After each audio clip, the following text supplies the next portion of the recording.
Have you ever noticed how often the word toxic shows up on social media now? Like everywhere you look, someone is calling someone else toxic.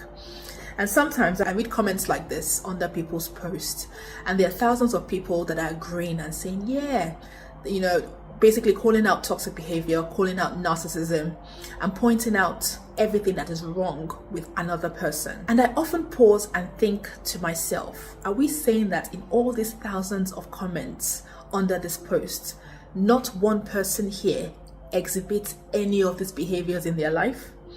Because it's very easy to recognize these traits in other people. It is much harder to turn that same lens inwards. You see, I have a slightly different way of thinking about it.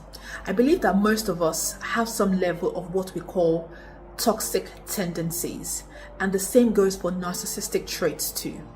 Not in the clinical sense, but in the everyday sense of being self-focused, defensive, prideful, or lacking awareness at times. Does that sound familiar? I think it's a spectrum. See, some people sit further along that spectrum, and for a small number of people, it becomes a real disorder that affects how they relate to everyone around them.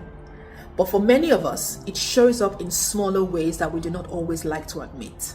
Maybe there are moments where we are not as kind as we think that we are, moments where we are more concerned about being right than being understanding, or moments where we struggle to take responsibility. You see, the key difference, in my opinion, is self-awareness, the ability to pause and ask, could this actually also be me sometimes? The Bible talks a lot about examining ourselves before judging others. And I think that is a discipline that we are slowly losing in a culture where it is easier to diagnose everyone else. It is not comfortable to look inwards, but it is often where the real growth happens.